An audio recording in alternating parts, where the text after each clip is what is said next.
Stage now. I started out kind of at a time when the internet was just kind of coming out, coming into age, in terms of not like, oh, the internet. I mean, Netscape's always been around, but like the internet is such a fucking vestibule for promotion and Twitter and social networks and stuff like that. Like I probably started making music just before the MySpace boom, so there really wasn't anything like that. Like there was mp3.com, which lasted like, a year or two or whatever and stuff like that, but there were no huge, there wasn't a lot of media coverage on that kind of thing. So I never had to do that, and I think that worked out in my favor, because when you're starting out, you have to realize that you want to make music for people, not for the fucking internet, not for blogs, not for all this other shit. So I think that if I had to do this again in today's climate, at least with all this shit, I would really focus on being very offline.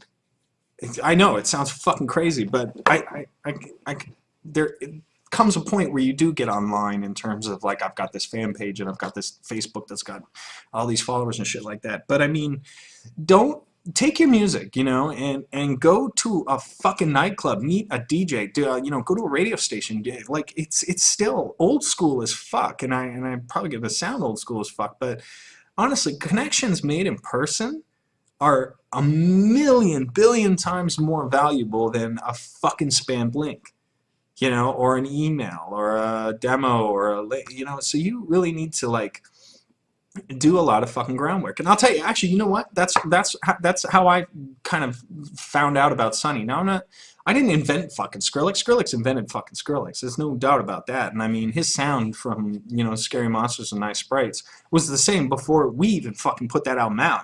So that was kind of one captivating thing. But Sonny came to he was in person. He came to an event. Like me and Tommy, Tommy Lee, crashed some random fucking hard party out in LA.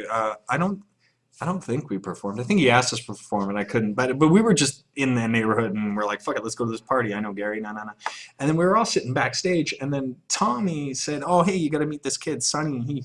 He makes some music, and whatever. And then Sonny came in, and he delivered me, actually, the fucking Scary Monsters and Nice Sprites on a fucking USB key, And I was like, oh, cool, and I'm more likely to take that fucking piece of hardware and make that, physical connection. Well, he seems like a normal fucking kid, a little fucking wacky, and yeah, and he kind of has his head around the music thing because he's done it with his previous endeavors with From First to Last kind of thing. But that was a personal connection, and and then I took that back and milled over it for a while, and now fucking Skrillex, right? Like